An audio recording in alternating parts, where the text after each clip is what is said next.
Hello, everybody, to today's Tile Network seminar. Today, we're going to, we have Professor Amanda Millmore with us. She's a professor of law at the University of Reading, a national teaching fellow and a senior fellow of the Higher Education Academy as well. She's a teaching intensive academic blending pedagogy with her legal knowledge and practical experience as a barrister, alongside teaching criminal law, family law, and the law of evidence. Amanda's work focuses on student-staff partnerships, employability, and student support. She has a history of leading student-staff partnerships ranging from assessment co-design, curriculum design, evaluating, tutoring, building a community and student support, to working with students to liaise with alumni to explore research skills. Her model of partnership working has been adopted by colleagues in their work within the University of Reading and shared sector-wide. So without further ado, we're going to please welcome Amanda, and she's going to talk about student-staff partnerships in designing assessments, a toolkit. Brilliant. Thank you so much. And thank you, everybody, for coming. Let me just now hope that I can get the tech to work and present to you all. So hopefully, I'm hoping, give me a thumbs up if you can see that. That would be great. Excellent. Yes, you can see it. These things never work to plan, having had years of COVID and whatnot. Thank you so much. And thank you for the introduction. I won't bore everyone with my career history. Suffice it to say, I used to be a barrister in a previous life, so got paid for talking for a living, and now get paid for talking for a living as I teach law to undergrads at the University of Reading.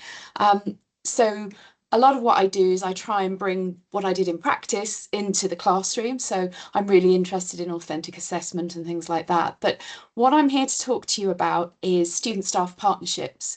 And in particular, a project that we use for designing assessments with student partners, but actually to try and give you inspiration, insight, some of my pearls of wisdom, maybe not. You're welcome to decide either way, but how to do it. Because lots of people would like to work in partnership with students, but people don't always find it straightforward. They're worried about it. They think, how much time is it going to take? The answer is probably more than you think. That's the short version. The too long didn't read. But what I wanted to do was sort of kind of give you my love letter to student-staff partnership in a way, and how it really can enrich what you do, and to give you some tips and advice along the way. So I wanted to start with a quote from one of my students. So this is from my first ever partnership project, and this was a student who joined a focus group, and I just love this. I mean, she's so quotable. She's now a solicitor, she's qualified, but when she said it, I couldn't have written it down fast enough, because I thought that's the quote, that's the point, isn't it? That, you know, we can do what we can do, but at the end of the day, the students having a say it's going to be a win-win. So I am forever indebted to this lovely student for saying the right things and saying them so eloquently. And what I wanted to also say is to be brutally honest. I try to be honest with my students. I didn't realise when I did this first project that there was a whole pedagogy of student-staff partnership out there. I just did it. And actually, I would rather people gave things a go in a rough and ready, good enough way than trying to achieve some kind of perfect student-staff partnership.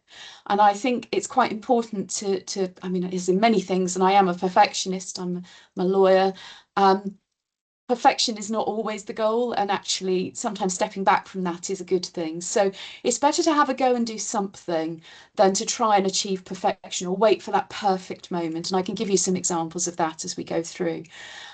What I did discover as I basically did this partnership project with students and then looked into it and realised there's this enormous wealth of scholarship out there about student-staff partnerships, and certainly I've tried to point you to some of that, because there's some really interesting reading out there. Right, so I suspect I may be preaching to the choir a little bit in that you've decided to come along to this. I like preaching to choirs, it works quite well, but there are some real benefits to working in partnership with students. You are giving them a voice in a very real way, not a nod to giving students a voice. Actually working with them makes the world of difference. It's genuinely one of my most favourite things to do. And it does lead to better engagement. It leads to better engagement with the students you're working with, but actually leads to, in my view, greater student engagement with the whole cohort. And what we've found is, and this is something I've put at the bottom of the slide, there is a cascade effect. If you work with students on one project, you will find that it's easier to recruit students for the next project. And students then start asking, well, are you getting students involved in this if we're doing something new? And I like that because it's magnifying their voices, it's raising their voices. And it's not just the student reps who say this, but it encourages, it builds that sort of culture of partnership, which is really, really important. And certainly I've had the situation of students who were focus group participants or questionnaire participants in one project ended up volunteering for the next one. And that had that lovely sort of cascade effect as you go down, that people can see that what they're doing makes a difference. And that's really crucial. And that's something I'll talk about in relation to sort of dissemination at the end of the day. There is a real positive impact for the student partners. I've worked with lots and lots of students. I know they use their work in partnership as examples when they're going for jobs. Well, I mean, I teach law. My students are very competitive. They are going into a very competitive employment field. They have to find things that help them stand out. And this is something that gives them something different to talk about, because most students that I deal with, they study their degree, they do some work experience in different areas of law, and they may do extracurricular activities that relate to that, as well as holding down part-time jobs and all the other things that they do. But this is something a bit different, and it gives them something to talk about. And that's really fundamental, that it boosts their confidence because they're working in partnership with proper grown-ups, which are the academics.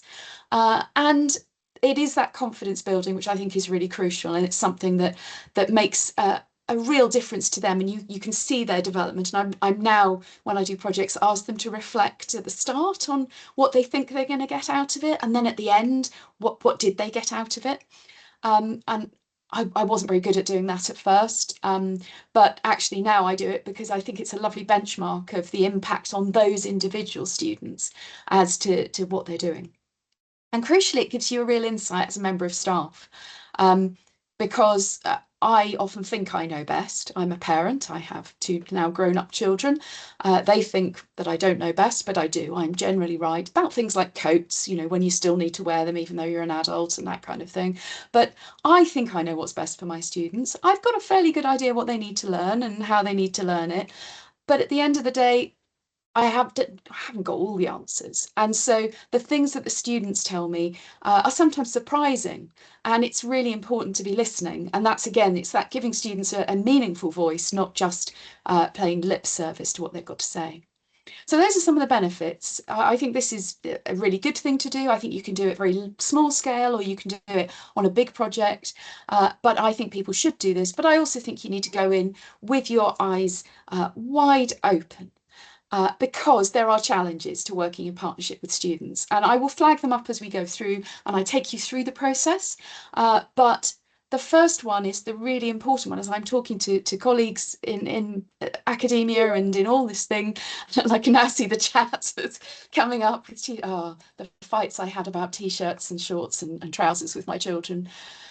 We ended up with a temperature. If it's above 10 degrees, you can wear what you like, but below 10 degrees, you wear long trousers to school. That was the way to get around the argument. Yeah, see, the thing is, I tried that as well, but sometimes when we walk together, it seems like we are walking in different seasons, even though we're walking next to each other.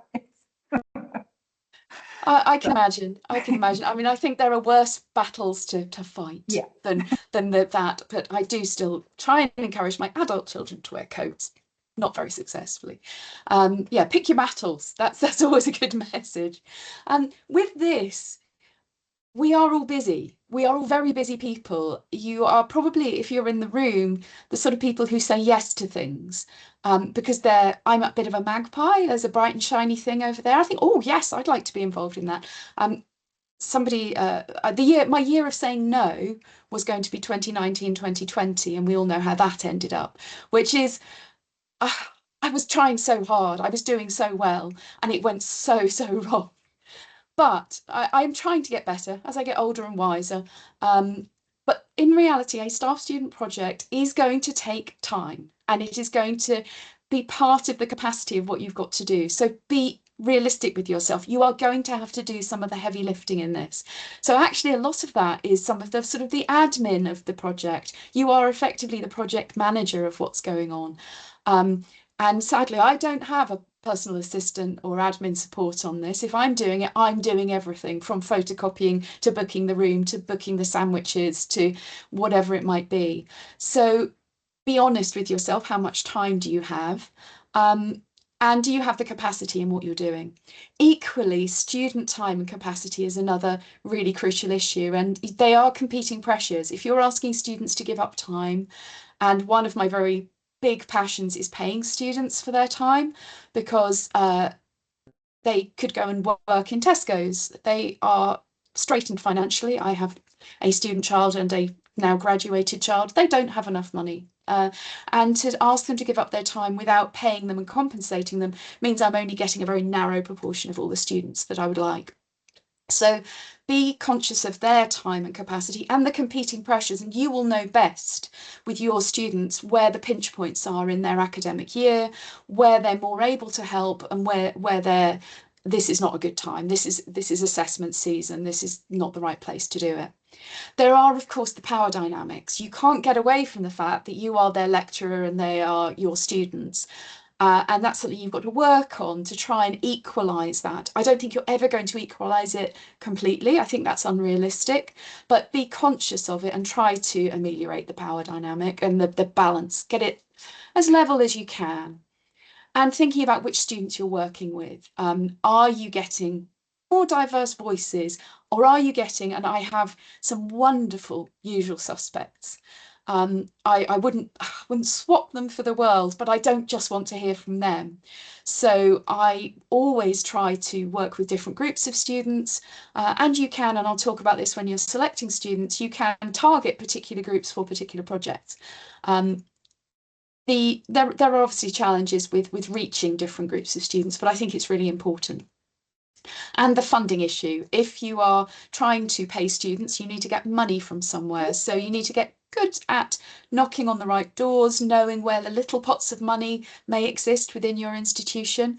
The pots seem to be getting smaller, certainly in my experience, but we do have in Reading certain teaching and learning funding pots. So I'm a teaching intensive professor now. I was going to say lecturer, but my role, I don't have a research part of my my job description, but I do scholarship work, so I do the pedagogy and that way. And so I have wider networks within the university where we share pots of information about where pots of money are. And if you have a helpful head of department, head of faculty who you can knock on the door and say, can you just help with the funding timing? Can you assist with this little squeeze? Sometimes it's worth leveraging what you can to do this. So a little bit of pedagogy here. The benefits of student-led design of authentic assessments, which is a big mouthful. Designing things by students for students is a really lovely way of working. It helps them and it helps you, and I'll talk about these as we go through. Something we introduced, which the students suggested, was choice of assessment, having more flexibility within assessment, which is really important. And then the students, again, are very keen to have authentic employability skills embedded in the classroom. And these were some of the things, and I've got a slide with all the references at the end that will hopefully help. But it is really important to sort of think about what are the actual benefits of doing this from a pedagogical point of view. But then the question is, well, how do we do it? So I'm going to give you my 6-step toolkit approach. Do with it what you will. I did it and then looked back and went, what did I do? Oh, actually, I worked my way through these stages. And then I have used this on every single project I've done since. Colleagues have done this as well. And it helped them to have some sort of framework for what they were doing. The first thing before you start a project is timing. And this is where you have to balance your own sort of capacity with the timing in the academic year, because I don't know what it's like for all of you, but for me, I'm really hamstrung about where in a year I do things. I have to have my module descriptions for the next academic year in about 3 weeks. So if I'm going to do anything with my modules for next year, I need to have done it already, basically. And timescales are really, really crucial, because you can do some lovely work, but if you can't get the change in quickly enough, that does diminish the students' enthusiasm for a project. If they had to wait 2 years to see the impact, that is a challenge. I did one project where we created a glossary with students for transition work to try and support new students coming in.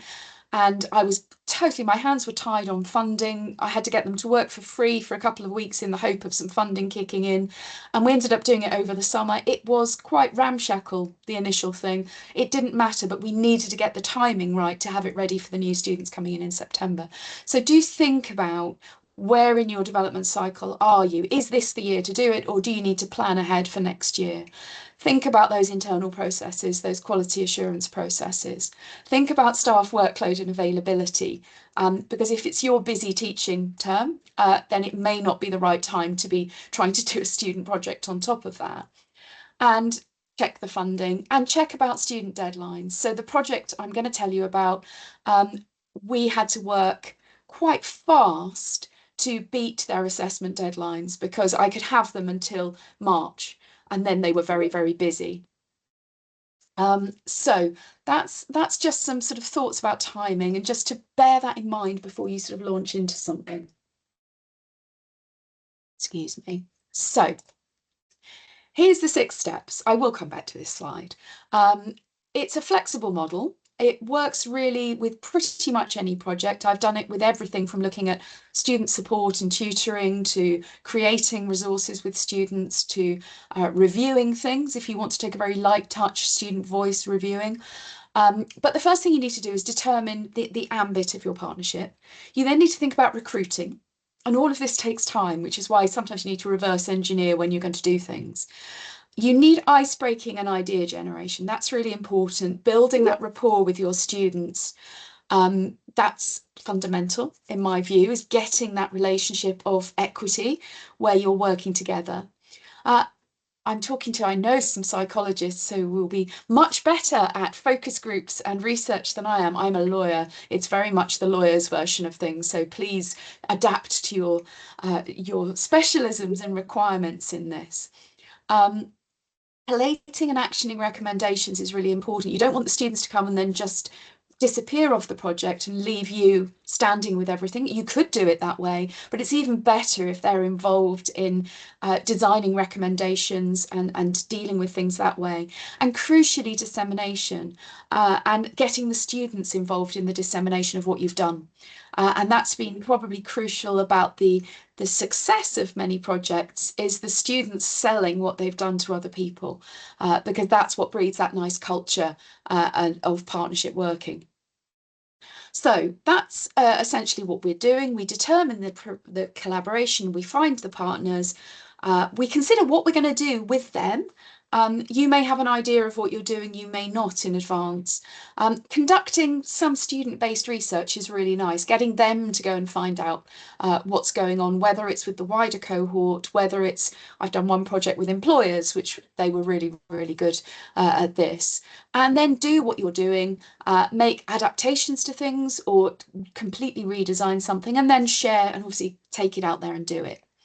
So determining the ambit of the collaboration, this is, and I'm not following the chat completely while I'm talking. I can do the multitasking thing, but I'm not doing it very well. But there is a distinction between student voice and student action, and just consulting students and going, hey, this is what we're going to do, what do you think? And getting them involved and actually being those agents of change. And I think that's a really important distinction. But while I like the Dianati and Oberhollen's approach of voice and action, my preferred thing is actually Bovell and Bully's ladder of student participation. And I'd recommend this to you highly. It's such a good, there's a really, really easy approach to things, and it just sets out the options that are available to you when you're working in partnership. And all of these things can be partnership, but at the top you've got that sort of student action, change maker kind of idea, and at the bottom you've got consulting. And I mean, Bovell and Bully, Kathy Bovell is amazing, and talks about you don't have to get to the top of the ladder, which I really like, because actually top of the ladder is terrifying for an academic. Giving students complete control of something feels rather like putting a toddler in charge of a car. I have never got to that point. I'm generally in this area, the student control of some areas, giving them control of prescribed areas. And I like that. I think that's really manageable. It's manageable for me and it's manageable for my students. And that's where I tend to end up. You could have a completely negotiated curriculum. I think that's wild and amazing, but not where I'm sitting. But equally, I don't want to turn around and say, this is what we're doing. What do you think? Yes or no? That feels like a fait accompli. That doesn't feel like consultation to me. I don't want to just consult. I want them with their hands dirty, trying to work out what we're going to do. So we wanted them to have control over assessment design, but obviously, as I say, not every project's the same. So that's where I started. I wanted students to help design the assessments. I had a brand new module idea. I started at the start of the academic year, knowing I wanted to introduce it the year after. I was conscious that I had to get things done by March to be able to get it into the cycle of everything. And then you need to find your student partners, and you need to think about who you want to work with. So in this particular situation, I was designing a final year elective module. And with an elective module for finalists, I actually wanted the students to have a chance to do the module. So I chose to apply, to sort of ask my second years if they wanted to be involved in designing a module that they could then take the next year. So I decided to approach just my second year students. I didn't approach the third years who were already picking their options. And in other projects, I've used particular pools of students, whether I've gone for first generation students or whether I had one project where I worked with students with disabilities who self-declared that they were dealing with a disability or a long-term condition. So decide who you want to work with, and then see if you can get some money, which I was able to get. I think I got about £500 to pay the students on this particular project. And then think about your recruitment process, your timeline, because you've got to give them a chance to apply, and you've got to give them a chance to actually sort of for you to sift the applications. So with this, what I found works really, really well is lecture shout outs. And I send emails to all students who I want to sort of encourage to apply. It really helps to be able to set out at this point what the time commitment is. I found that helps. If you just put an open call, then you find that students go, oh yes, but I can't actually help at this point in time. So be really clear, a bit like a proper job ad, give them how much they're going to get paid, how many hours, is it going to be weekly, is it going to be in little bunches, how are you going to do it? I use a Microsoft form, get them to sign up, and I always have a tiebreaker, 100 words, what you think you can give to this project, what you'd like to get out of it. I did have the most awful response on one, which was an AI large language model hallucinated response, which was, as a large language model, I'm very good at research. At which point I went back to the student and said, I think you might want to rewrite that yourself, who didn't then reapply. But in general, students will give me why they want to get involved and what they want to do. So you've selected your students, you've narrowed down who you want, you've got your little group. I tend to have 5 or 6 students. That's my funding is somewhere between 4 and 6 usually. And then this is the point where you've got to sort of help them understand what their role is. And I often use that ladder of participation with them to show them where I think we're sitting with a particular project. This is about trying to build those equitable contributions, to explain what I bring to the project, but also what I want them to bring to the project, and how important it is that they are taking control of whatever they're doing. I also think you need to feed them lots of biscuits. I think that the wheels of a partnership project are very much oiled by biscuits and cakes, and this is fundamental. Maybe it's a law thing, I don't know, but coffee and cake is the solution to most things. And so it also helps if you've just sitting around chatting over a drink, over a sandwich, over a biscuit. It's a lot more democratizing than chalk and talk, me standing up at the front talking to them. You can see it's the most dreadful photo. We were working in a really dark wood panelled room. It sounds very Harry Potter, very sort of very law school, as you might imagine it. So the lighting is awful. But this was our first meeting for this project, where we wanted to build assessments that had employability skills mapped to them. And I'll talk you through how we did that. But first of all, we needed to see what the students thought were the skills they needed. So we got them working really, really hard to think, what do they need to do as lawyers, and what are we trying to achieve here? So we were trying to create assessments which provided students with career-ready skills training. So the aim was to have a really practical module that students could take out into the workplace. But of course, that's hard when you've got second years who've only just finished their first year, don't really know what the workplace looks like. So that was where I can bring my skills and explain, I can show you this, but I want your ideas about what skills you think you need to develop. So the next stage, we started with talking to the students, and they agreed and felt that they wanted to ask the other students what they wanted to do. And the way we did it for this particular module was we ran focus groups with different students, and we effectively created an assessment diet, if you like, or an assessment menu for what this module could look like. And this is where I talk about the heavy lifting a little bit, because my very small picture on there's lots of little pieces of card that we wrote out different types of assessment, different weighting and timing. And we got the students to move the pieces of paper around the table. I know from my lovely psychology colleagues in Reading that having physical things to work with in a focus group can be a really good thing. And this worked really, really well. So the students basically conducted their own research, talking to their peers to say, what skills would you want? What kinds of assessment would you like? But it did require me to get it all set up and ready. I am clearly quite nerdy and organised. I like everything lined up on that page. The idea was that the students ran the focus groups. So the way we did it, and probably psychologists, you'll throw your hands up in horror, but I did some training on how to run focus groups. I cascaded that to my law student partners, and then they ran them.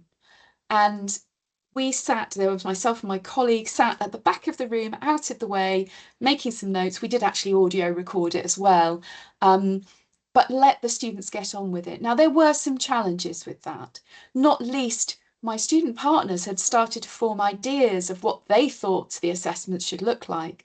And one of the pieces of feedback from one of the focus group participants was that they felt they were being steered a little bit in a particular direction. As a good law student, she pushed back on that anyway and told them exactly what she thought.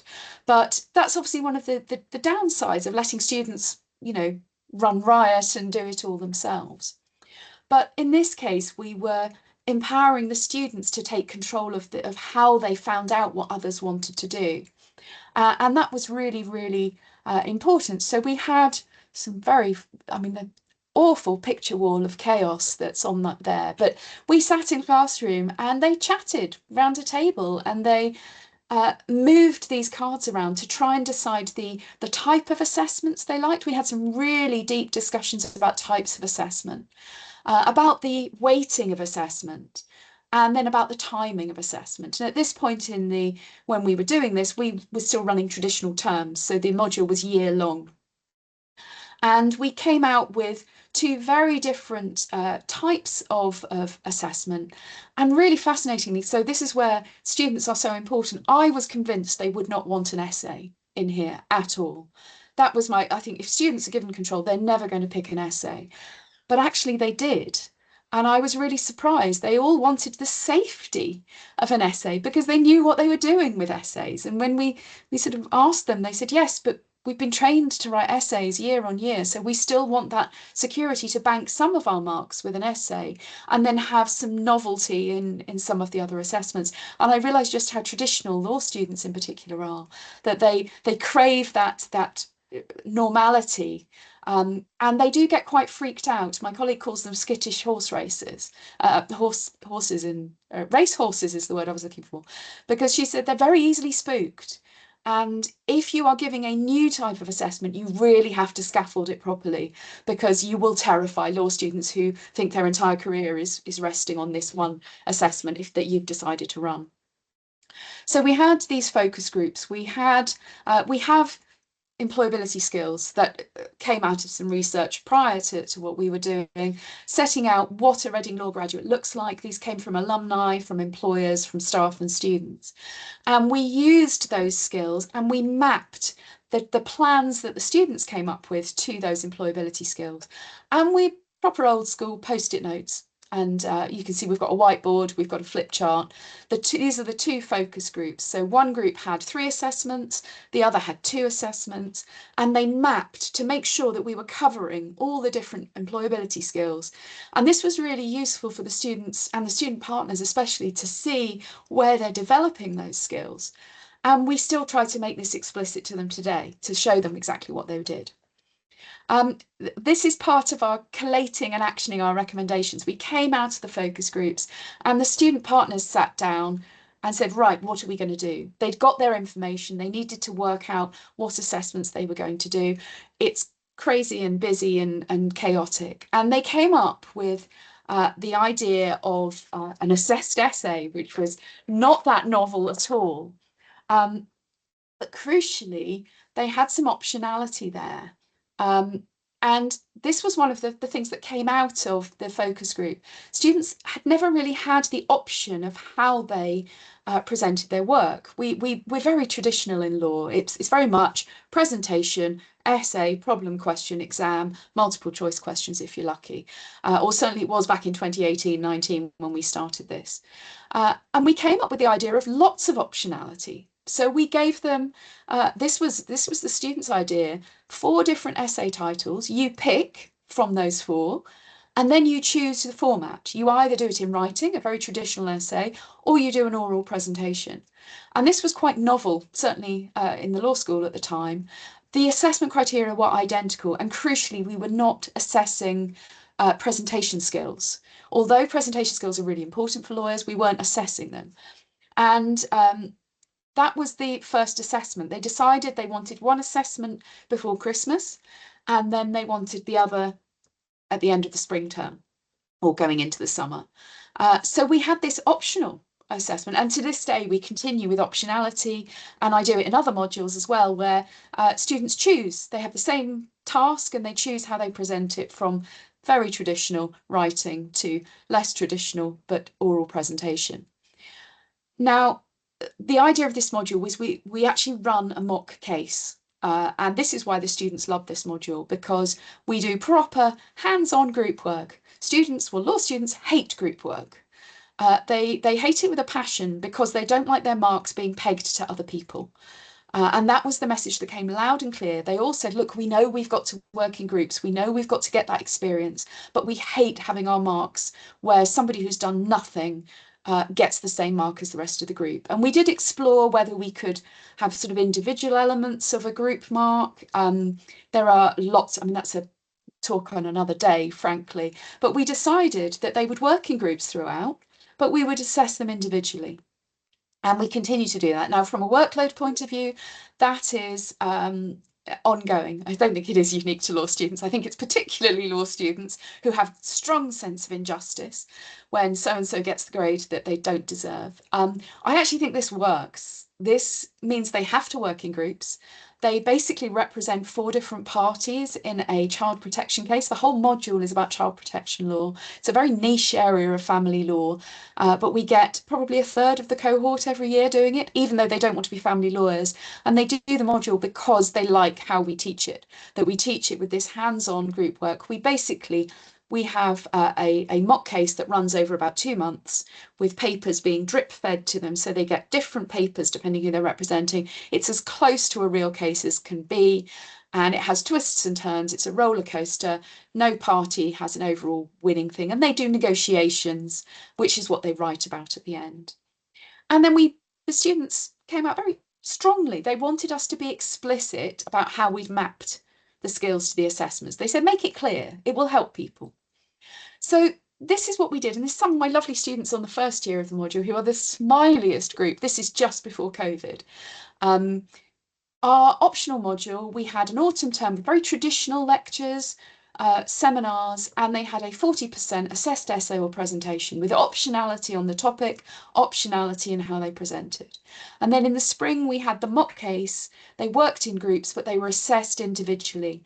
Now, the original plan the students had, there were going to be 3 pieces of assessment in the spring, but our exams officer nearly blew a gasket and said, you cannot have that much assessment. It will be an absolute nightmare. So what we did is squished the 3 pieces together into a report. So the report still has 3 elements to it. They write a legal analysis of the negotiation they've been involved in. They write a personal reflection on group work, whereas I tell them they can be as passive aggressive as they like. They can get it off their chest how awful their group were, but I'm interested in what have you learned from this and how are you going to take it forward with the employability skills. And then they write a letter to their client telling them what happened. So that was what the students came up with. And we ran with this assessment until 2024, when the University of Reading decided to move to semesters rather than terms. And we got pushed from a year-long module into a short, fat 1 semester module. And this is where I would have loved to have had student partners involved to help me redesign it, but time did not allow that. The timeline was just too tight. So we've squished it down. They still have lectures, they have 2 quite traditional seminars, and now rather than writing an essay, they write a briefing note, which is essentially explaining the law to as if they're a trainee solicitor to a senior partner. But we've kept the optionality. They can still do it as an oral presentation, or they can do it as a written piece of work. And the students like that. And well, I think most years we get about 20–25% choose to do the oral route. It's really interesting. The number stays fairly consistent no matter how many we have on the module. They then move into the mock case and we have the group work and negotiations, and we still have the assessed report. We're going into year 8 of this module, and the numbers keep going up. I'm about 130 at the moment, which is kind of crazy for group work of what we're doing. So the final step, before I talk about the module too much, is dissemination. And this is where students act as advocates. And of course, I'm a lawyer, so I want my students to advocate for things. They are advocates for the work they've done. So the module was far more attractive because of the student involvement in it. And it's had that cascade effect each year. Students talk about it. They tell each other, this is a good module and this is why it's good. And that's really, really great. And we still have in our module guide the students who worked on it. We still have their names. We still explain how we made the module, because I think that's a really important part of telling the students that what they tell us and how they work matters. But they're also a huge advocate for working in partnerships. So they persuade other people to give it a go. They persuaded one of my colleagues to redesign their commercial law module in a similar way. And they persuade other students to get involved in partnership. And when I've done other partnership projects, they've said, oh yes, somebody said to me, you should really do that. That would be good fun. And it's a great thing on your CV. So they advocate incredibly well for the whole process. And we do other things. So I co-authored an article with some of my students, which is really nice. That's something very different, not something we do in law very much. And so we had that published years ago, 2020. Some of my students, you got pictures of various, and presented this at various conferences. We went up to Advanced HE, the CEDA conference. You can see my lovely students, Megan and Tom. We flew to Belfast. They actually got a little scholarship from CEDA to present. And they spent the entire day of this conference revising for an exam the next day, presented, jumped in a taxi, went back to the airport and had an exam the next morning. I couldn't believe how committed they were, but they really wanted to tell people about what they'd done. They're long gone, but fantastic students. So I think it's really important when you're looking at funding applications to factor in, can you take students to a conference? Can you get students there? Can you support them to do this?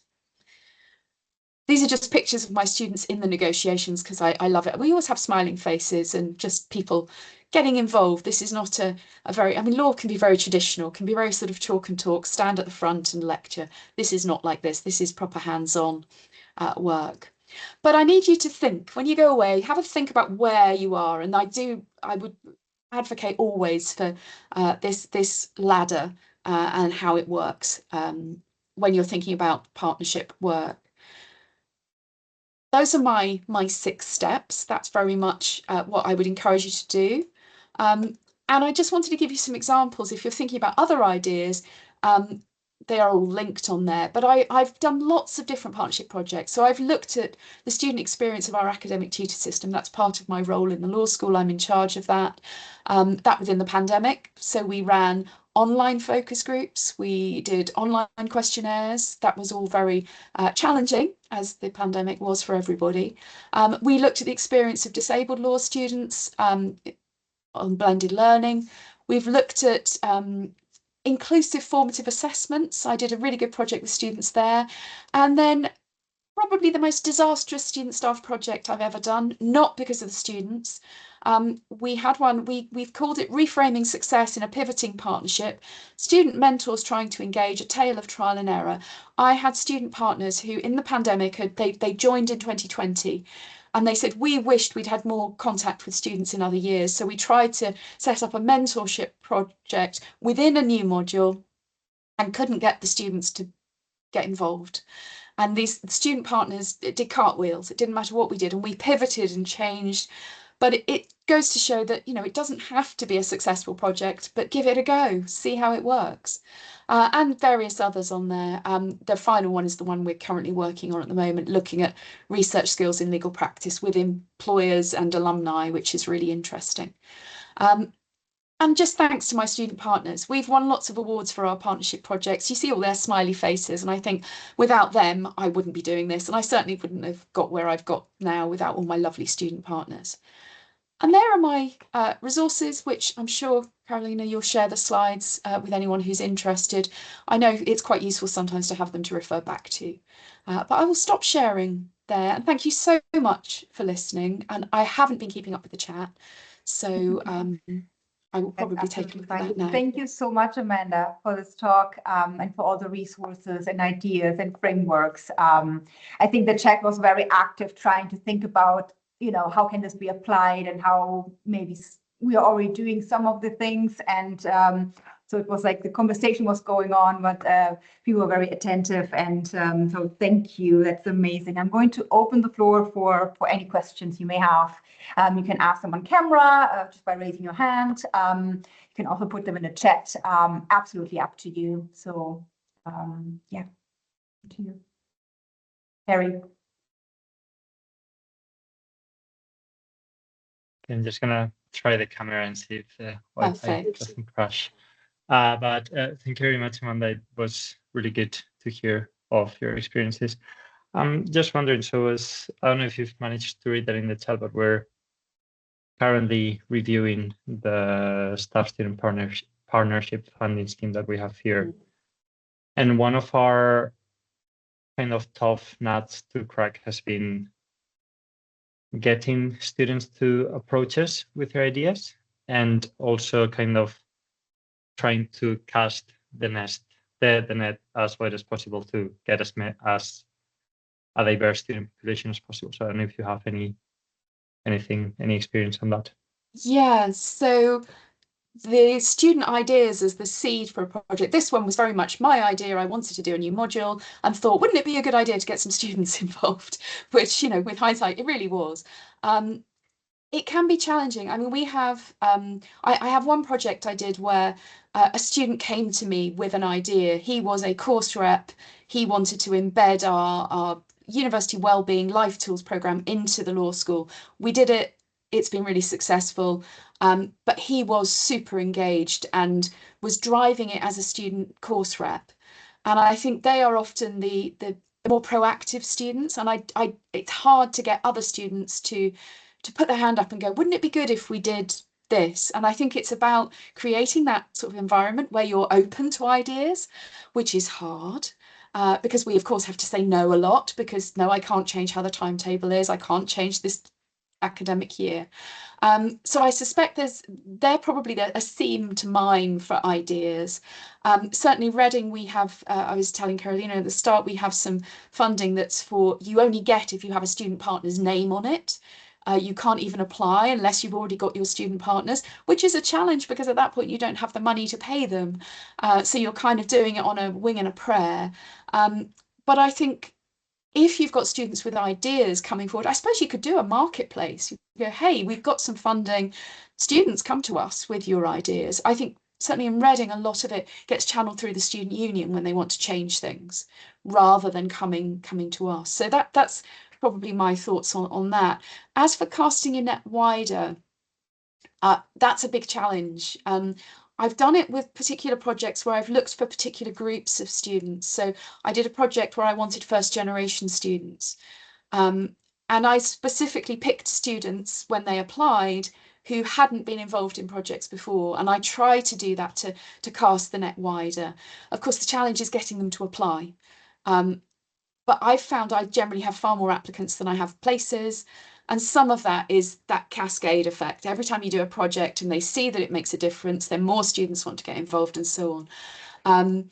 So I've done it by specific targeting of groups, but I always do it by, if you feel this this is you. I had to explain what a first generation student was to them, if you're first in family and that kind of thing. I did another with students with disabilities and long-term conditions because I wanted to hear their particular voices. This project with the student partners, I had four really engaged partners, and one girl who was an international student who barely said a word, but she actually contributed to the article we wrote, and she did contribute, but it was very quiet and very soft, and her input was really important. And it may have only been tiny nuggets. She wasn't a loud voice, she wasn't pushing herself forward, but it was so vital to have her there. And I think it's being open and encouraging to people to do that. But sometimes you have to be specific on who you're targeting, I think, depending on the project. But good luck. Thank you. Yeah, no, that was really good. Thank you. Thank you. Any other questions from the audience? Anything else?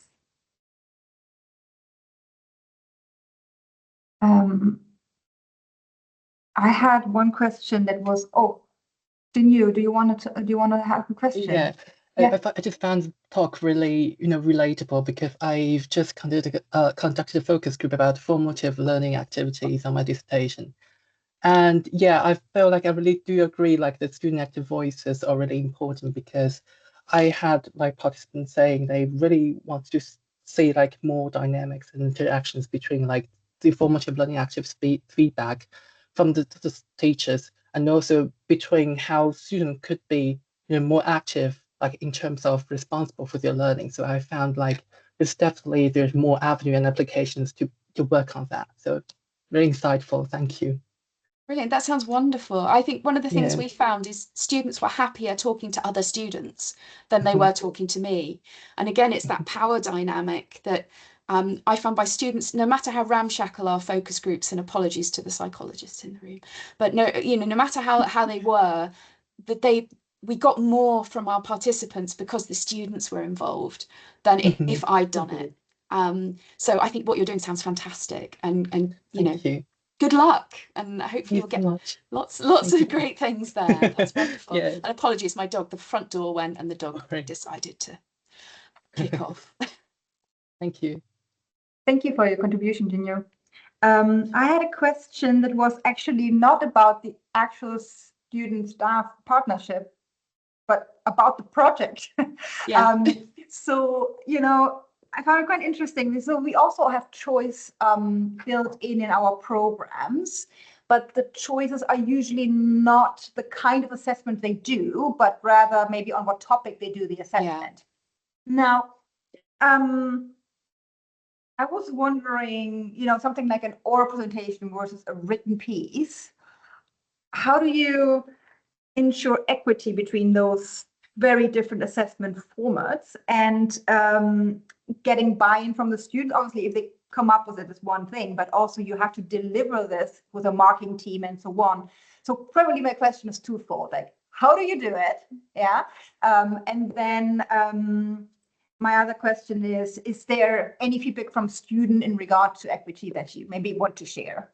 Yes. So ironically, the student who suggested the optionality decided to do the written assessment when he then came on to do the course, which was really interesting. So he said, oh, I want an oral option. We have identical marking criteria, because what I say to the students, and we're really clear about this, is we are not assessing your presentation skills. If you whisper it, as long as I can hear, that will be fine. If you speak at 100 miles an hour, as long as I can listen to it, that will be okay. And so, because that's the bit they're worried about, is the presenting. And some of them want to get that practice because it's important if you want to become an advocate. Obviously, that's really key. So I think having equivalent, I mean, they are literally the same criteria. And we say, look, we're not teaching you presentation skills, so we're not assessing you on presentation skills. That would be unfair. We make them have a bibliography slide if they're doing a presentation online. So we still check their referencing in the same way that we would. They choose if they use slides or they just talk. We don't mind, but we always have to make sure, because one of our criteria is accurate referencing. So we check the referencing. It's about being supportive in class and giving students, explaining that, you know, you can choose which way you do it. There is no detriment. I think in reality, the very weakest students do marginally better than they would if they do it orally, because I think they may not communicate as well in writing. I think for the rest, they sit basically where they would sit. When we look at the grades, they match their normal pattern. So we watched it quite closely for the first couple of years. We also, the students ask, and they ask us really conspiratorially, will I get a higher mark if I do a presentation or if I write it? And I'm really honest with them and say, actually, I really don't think it makes a difference. I don't tell them the very weakest students probably do slightly better than they would otherwise. When we started, we did in-person presentations. The first year was pre-pandemic, and we had to double mark, so 2 of us sat in a room. The thing that frustrated me is I couldn't ask questions, because we don't ask questions of essays, much as I would like to. But that's another story. But so we don't ask questions. And again, we make that really clear. This is you presenting and then walking away. Now we tend to do pre-recorded online presentations. And I think that helps. We've done everything from Teams presentations to pre-recorded to whatever. Now I've moved to just pre-recorded because the students are much more used to that. They've done it in other modules as well. So I think it's about how you frame it for the students, but I think having identical criteria and being explicit about we are not judging your presentation skills is crucial. They have plenty of opportunity to have that judged elsewhere. But it seems to work. And as I say, we seem to hit about 20–25% of students choose the oral route. And they're right across the sort of normal curve of distribution. It's really fascinating. Some of the very strong students love it, but also students who wouldn't say boo to a goose in class choose to do a presentation, I think because they think it'll be easier than writing it out. Do you have a rubric then that you use for, you have one rubric? Yeah, we have one sole rubric, which, I mean, I'm happy to share if it helps. That would have been my follow-up question, if you're happy to share, because yeah, you have a rubric resource and I could just add yours there as well. Yeah, no, absolutely. It's fairly settled. So yeah, we're you know, it seems to work, but it does require, again, some scaffolding with the students and being really reassuring with them as well. Oh, there's a question in the chat about students leaving university. Did they find it useful for prospective employers? Oh, yes, is the answer. They told me, in fact, in the reflective piece, they were writing as they were sort of coming out of and heading into the employment market. They were able to talk more confidently. They had so many examples for job applications where they could talk about dealing with problems, communication skills, actually being involved in a project, because they can talk so knowledgeably about it. It's the confidence boost that they get from it. And again, you know, by giving a bit of optionality, you can encourage students who want to practice oral advocacy to be able to sell that as a skill when they go through. But yes, the student partners definitely found this useful, and talk about it a lot. And it was certainly somebody came back, and I've spoken to them since, and I know how they're doing. LinkedIn's very useful for that as well. But okay, we are out of time. Thank you so much again, Amanda, for your talk. It was extremely interesting and insightful. Thank you for sharing your resources as well. I will put everything on our Tile Network website alongside with the recording, and I hope to see you all at our next meeting. So thank you very much. thank you for the invitation. Really appreciate it.